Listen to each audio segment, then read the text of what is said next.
ನಮ್ಮವ ನಂದೆನಿಸಯ್ಯ. ದ.ರಾ. ಬೇಂದ್ರೆ. ದತ್ತಾತ್ರೇಯ ರಾಮಚಂದ್ರ ಬೇಂದ್ರೆ. ರಾಮಚಂದ್ರ ಮತ್ತು ಅಂಬಿಕೆ ಎನ್ನುವ ದಂಪತಿಗಳಿಗೆ ಮಗನಾದ ದ.ರಾ. ಬೇಂದ್ರೆಯವರು 3196ರಲ್ಲಿ ಧಾರವಾಡ ಜಿಲ್ಲೆಯ ಶಿರಹಟ್ಟಿ ತಾಲೂಕಿನ ಸಾಧನಕೇರಿಯಲ್ಲಿ ಜನಿಸಿದರು.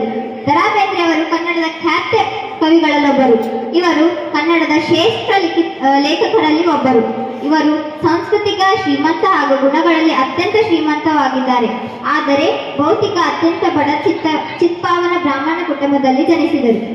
ಮಾತೃಭಾಷೆ ಮರಾಠಿಯಾಗಿದ್ದರೂ ಕೂಡ ಕನ್ನಡ ಭಾಷೆಯಲ್ಲಿ ಕವನ ಸಂಕಲನ ರಚಿಸಿ ಜ್ಞಾನಪೀಠ ಪ್ರಶಸ್ತಿ ತಂದುಕೊಟ್ಟವರು.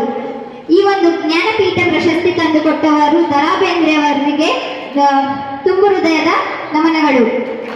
ಹಾಗೂ ಈ ಒಂದು 4 ತಂತಿಯು 1943ರಲ್ಲಿ 4 ತಂತಿಯ ಕವನ ಸಂಕಲನದಲ್ಲಿ 44 ಕವನಗಳ ಸಂಕಲನ ಒಂದು ಪುಟವಿದೆ.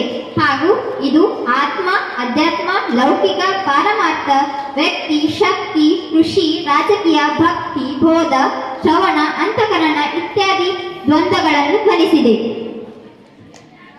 ಈ ಒಂದು ಕಾರ್ಯಕ್ರಮಕ್ಕೆ ಆಗಮಿಸಿದ ಶರಣು ಸರ್ ಅವರಿಗೂ ಕೂಡ ನನ್ನ ಕಡೆಯಿಂದ ಹೃತ್ಪೂರ್ವಕವಾದ ಸ್ವಾಗತ. ಹಾಗೂ